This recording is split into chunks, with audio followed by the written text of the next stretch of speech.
thank you. Lovely. Well, those were the Bigamy Sisters, and they'll be back again later on in the programme, so hold on to your wallets. Well, tonight, ladies and gentlemen, is a very, very, very, very special occasion here on Rutland Weekend Television because, as you may have noticed from the Radio Times, it's Christmas.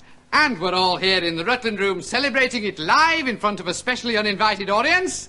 And we're privileged to have with us tonight the Alberto Rewrite 5, led by their tasteless and talentless leader, Alberto Rewrite.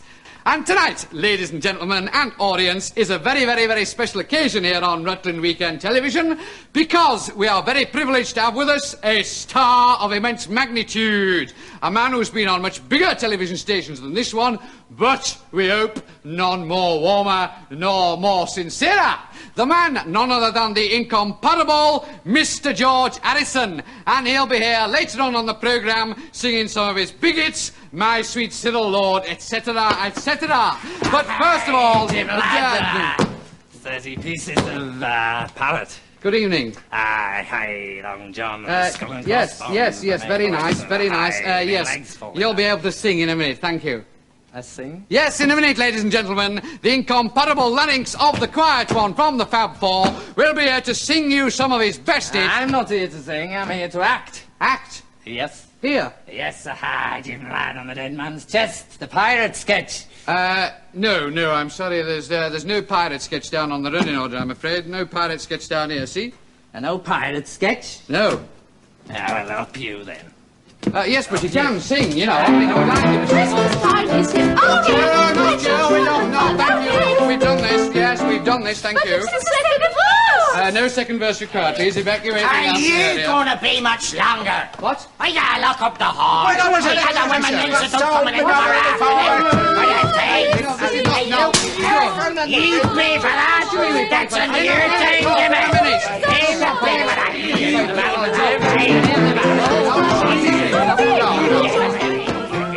Christmas weekend on Rutland Weekend Television starts tonight with the traditional hospital Christmas show.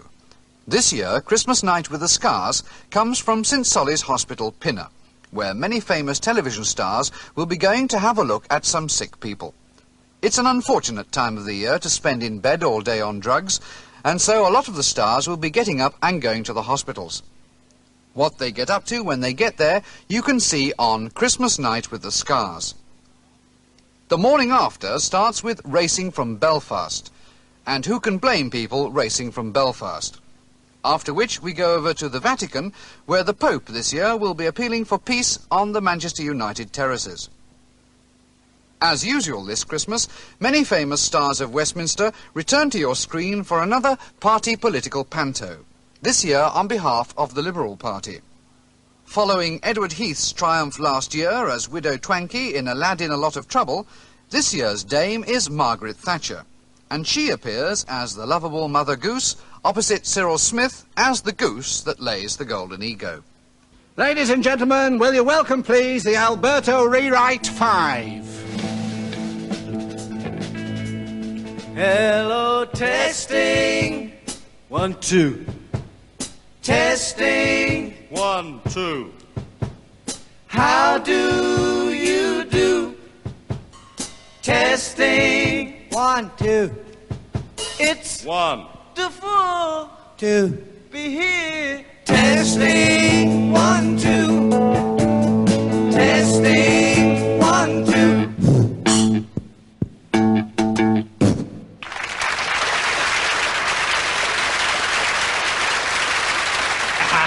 Hi, Jim Ladd, it's the black spot and 13 men on a dead man's chest. Yes, thank you, yes, thank you, yes. Lovely.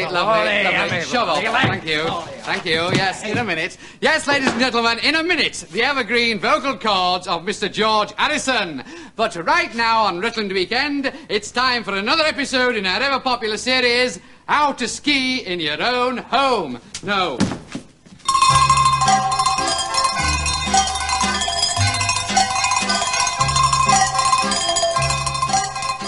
Hello. This week we are going to try something easier than last week when we taught you how to ski in your own bathroom. Yeah, unfortunately, Heidi came in to take a shower just as we were demonstrating a pole turn, which emphasizes a key point in skiing. Always lock the bathroom door. So, you see, this week we are completely plastered, and we're going to teach you how to sit in the lounge in a comfortable chair. But first we are going to show you how to ski in the kitchen. Yeah, if we can just get the bloody skis through the damn door. Oh, these big bloody skis, they are so troublesome for carting about the house. Those bloody skis. When we have shown you how to ski in every room of your own home, you will be able to go to Switzerland and ski in a Swiss person's home. Incidentally, Mr. Reginald from Isha writes asking, why is there no snow? Well, Mr. Reginald, there is no snow in our house because we're not bloody Eskimos. Yeah, we have Axminster, Wilton, linoleum, tiles and parquet flooring, and each of these services we have showed you how to ski on. If you have snow in your home in Isha, Mr. Reginald, you must be some kind of cuckoo nut. Right. If we can just get the skis from the bloody damn door, we will go into the kitchen for the lesson. Oh dear. Poor Robin is still demonstrating how to hang glide in the kitchen. He's been hanging there for some time, since Tuesday, I think. Yeah, I think maybe he has hang glided himself. So whilst we check, Bloody damn skis. we will go over the hands at the start of the slalom. Well, there you can see number 47, Hans Ubelmeier from Rotwürsterstadt, adjusting himself and waiting for the clock. And there's the slalom course from the nursery slopes to the front door and out into the front garden. And there's the bell.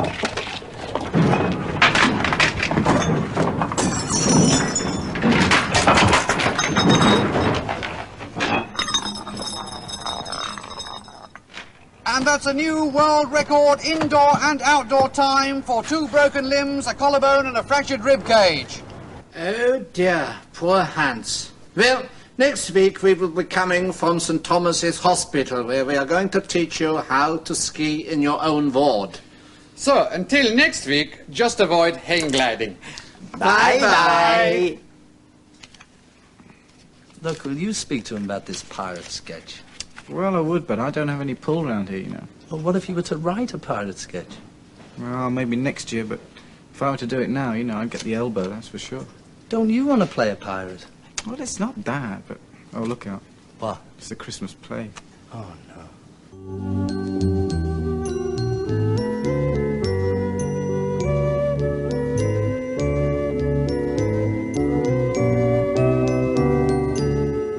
Arsenal, 0. Wolverhampton Wanderers, 0.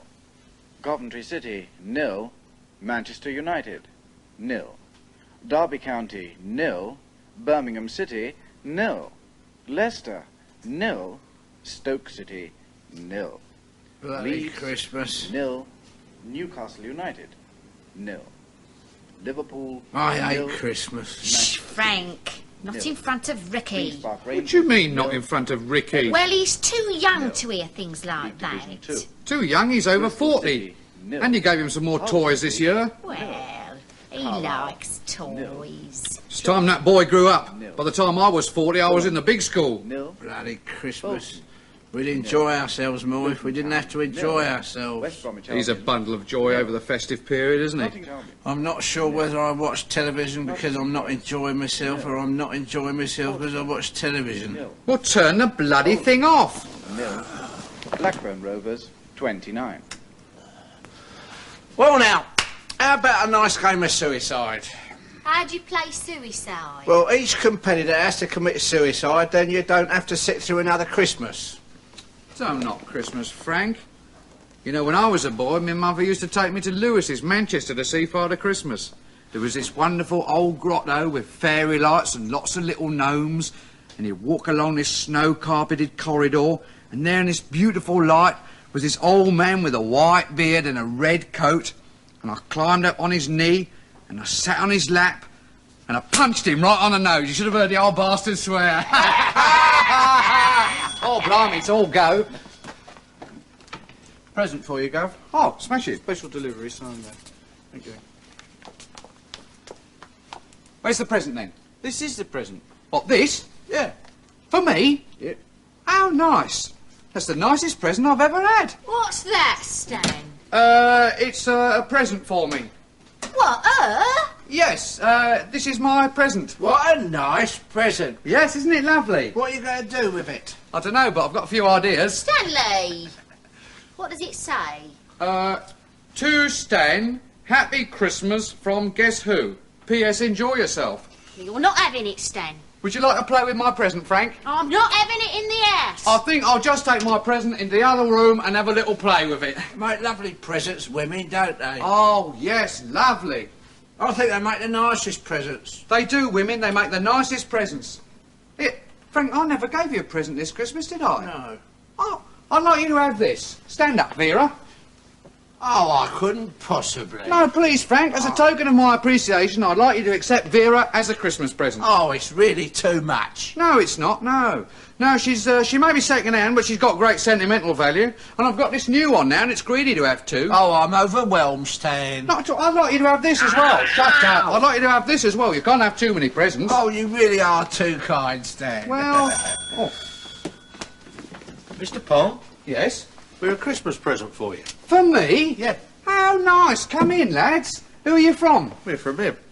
Frank, how very kind of you. What a lovely surprise. Not at all. You deserve them. What's that, dear? Frank's given me a band for Christmas. Oh, well, we better hear them play. All right, I'll have a little play with me band. Here, what about me then? Don't worry, I'll have a little play with you later.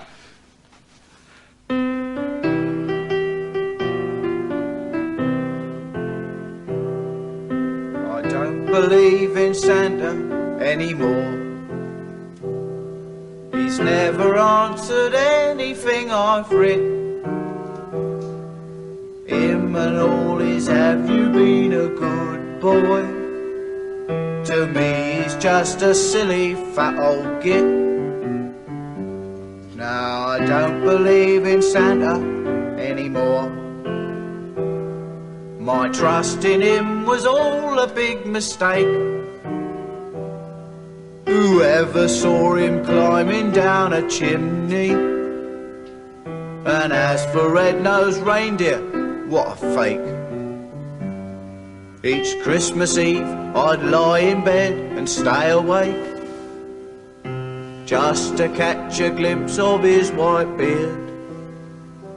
I suppose it's just coincidence that I was fast asleep whenever he appeared. Now I don't believe in Santa anymore. With all his jingle bells and yo-ho-ho, scaring kids and ripping off their grannies. He's just a bloke in some grotty grotto. Now my credulence in Santa has run out. From now on he's just a monumental bore, since I found another way to have a stocking filled. I don't believe in Santa anymore. There, that's my present. Lay off. Come on, darling. Oh, Who said you could play with her?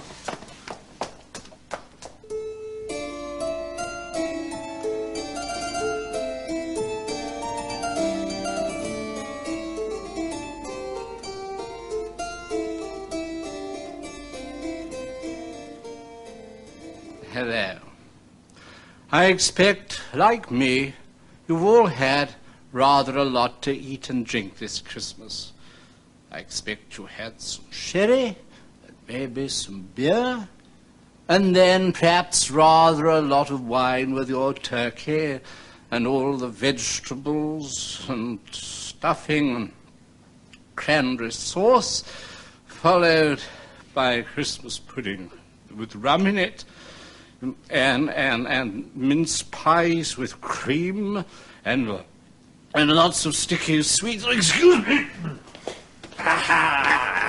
Eating large on that man's chest. Come on, Jack, the dice.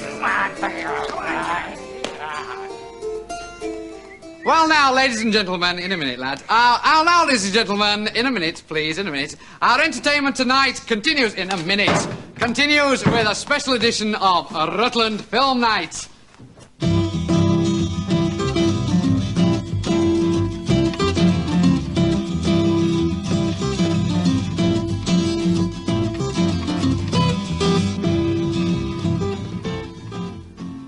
Hello. We'll be spending most of tonight looking back at some of the films of 1975. I shall be looking at Pommy, the latest rock opera film. And I shall be looking at the autocue. I shall also be looking at the Linda Lovelace retrospective at the NFT and the Mirror. But first of all, let's have a look at a scratchy old bit of film that won an award for being most scratchy bit of old film shown on film night by a major film critic. The major film critic was me, and this is the bit of film.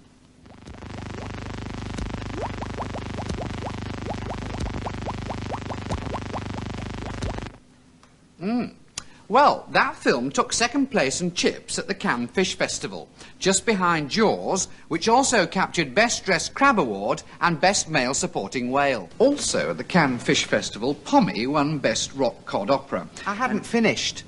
Oh, sorry. Well, to Linda Lovelace and Deep Throat. It's pretty much a filmmaker's film in that it was obviously more fun to make than to watch. Personally, I prefer the sequel Sore Throat, which concerns a middle-aged lady, Linda Lovelace, who is born without a brain in her head. Eventually, and surprisingly, her gynecologist finds it, and we spend the rest of the film watching her think. The film ends happily, unfortunately, after only 20 minutes. Your turn. Thank you, Phil. Pommy, He'll Tear Your Ears Apart, looks set to being a big box office hit.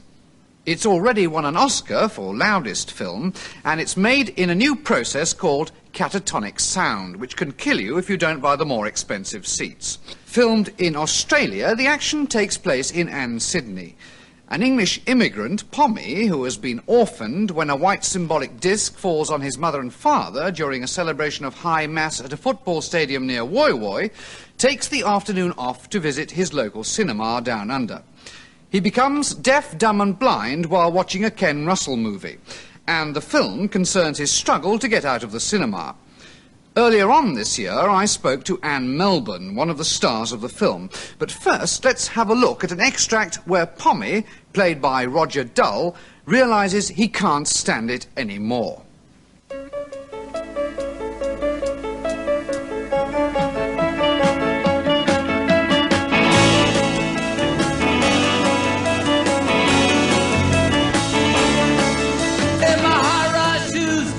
I can walk tall, I'm a concrete jungle boy. I can write my name all over a wall, I'm a concrete jungle boy.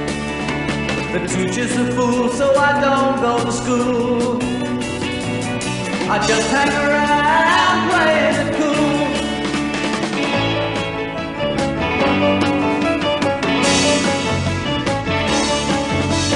Snapping my fingers, looking for fun, I'm a concrete jungle boy. Wearing my shirt with the buttons undone, I'm a concrete jungle boy. The music is loud and I like it a lot. I got what it takes, so I take what it's got. Concrete jungle boy. Concrete jungle boy. Concrete jungle boy. You know what his mother's pride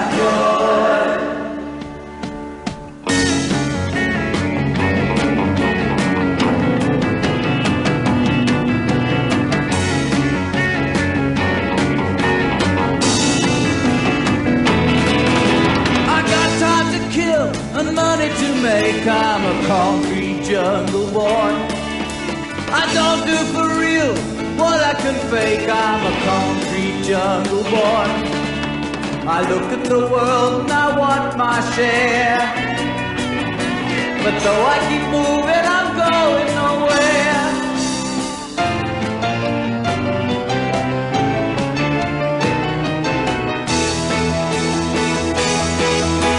If I was a sinner, I would confess.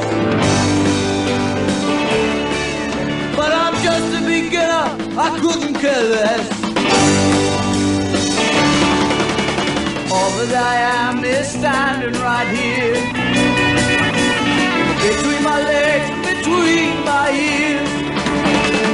Concrete jungle boy, concrete jungle boy, concrete jungle boy. You're nobody's mother's pride and joy. Concrete jungle boy, concrete jungle boy, concrete jungle boy. You're nobody's mother's pride and joy.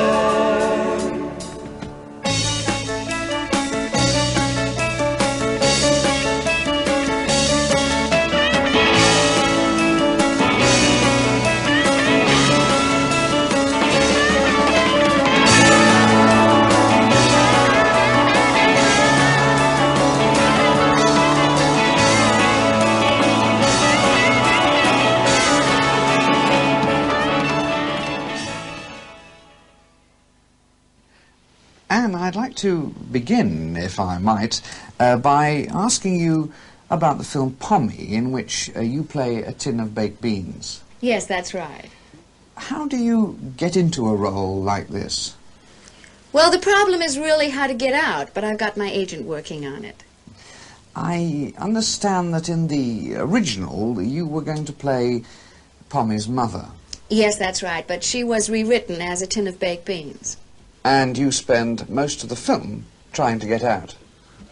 No, I spent most of the filming trying to get out. I understand that you are naked in part of the film. Yes. Does this worry you at all? No, no. I will only take my clothes off on film if it is artistically viable and if the money is right. Will you take them off? What? Now? What? Nothing, nothing.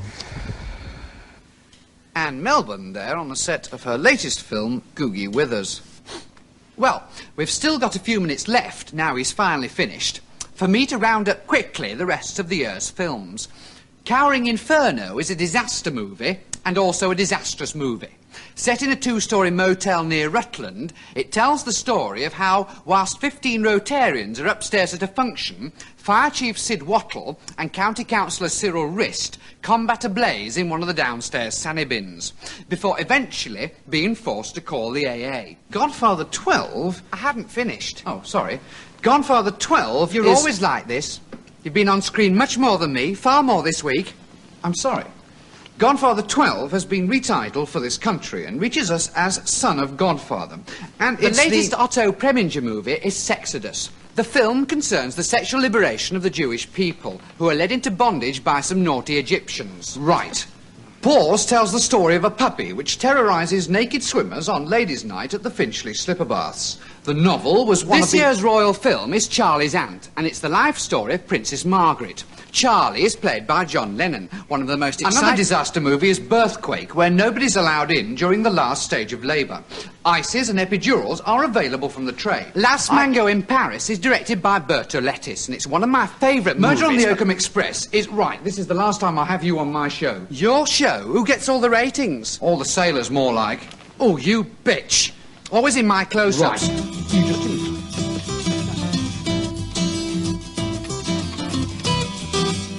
Well now, ladies and gentlemen, Christmas would not be Christmas without Her Majesty the Queen of Rutland. And... Go away! And this year is no exception, so will you welcome, please, Her Majesty the Queen of Rutland. I'm sorry, love, you know, I mean, we have to get on...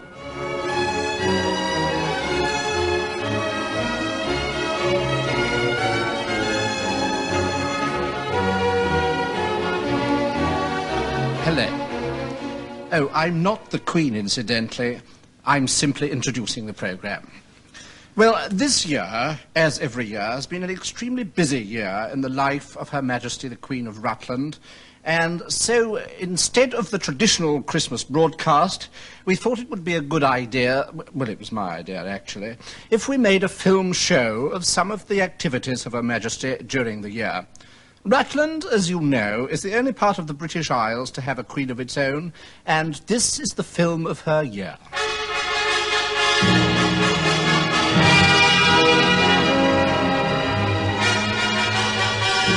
The Right Royal Rutland Year opened in January, when Her Majesty visited the new student campus at Rutland University. The Queen and her entourage saw many aspects of the students' life. And Her Majesty celebrated her visit by planting a tree to inaugurate the new car park.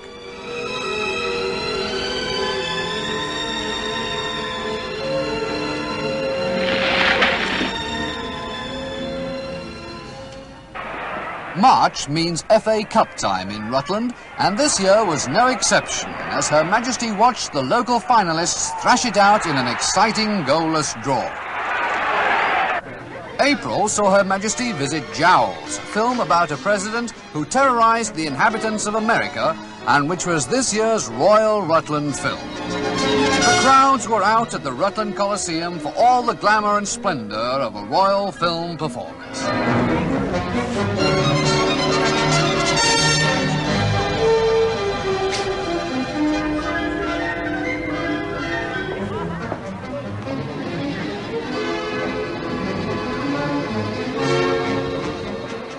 May means FA Cup replay time in Rutland, and this year was no exception as Her Majesty watched them thrash out another exciting goalless draw. April saw Her Majesty opening the new Rutland Weekend Television Centre. Designed by Master Architect Cyril Twang, winner of the Queen's Kosher Butchers Award to Industry.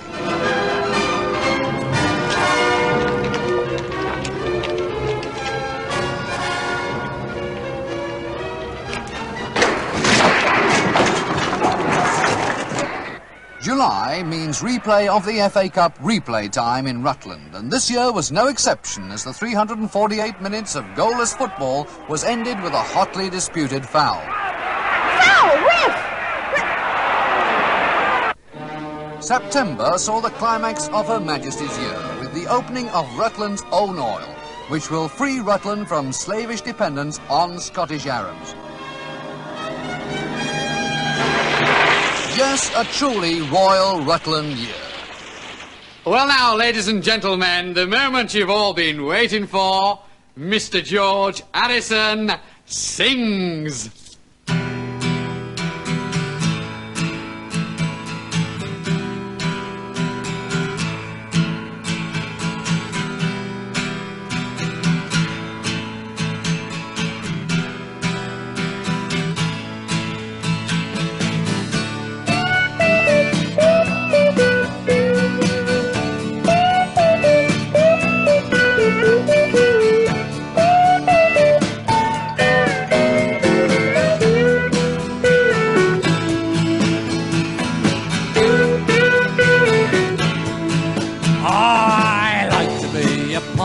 It's a pirate's life for me. All my friends are pirates and they say on the BBC. I got a Jolly Roger, it's a black and white and fast. So get out of your skull and crossbones and I'll run it up your mast. With yo-ho-ho and a-ha-ha-dee-ha-ha-ho. Yo-ho-ho and a-ha-ha-dee-ho-ho-ho-ho. I got a Jolly Roger, it's a black and white and fast. So get out of your skull and crossbones, I'll run it up your mast. Altogether I like to be a pirate's life for me. And all my friends are pirates and sail the BBC. Got a Jolly Roger, it's a black and white and fast. So get out of your skull and crossbones, run it up your mast.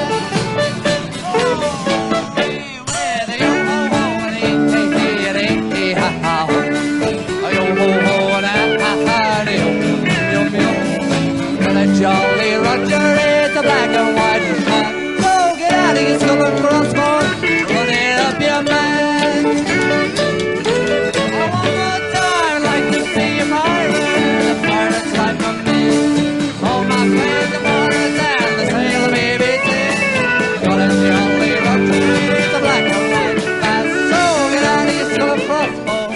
running up your mind.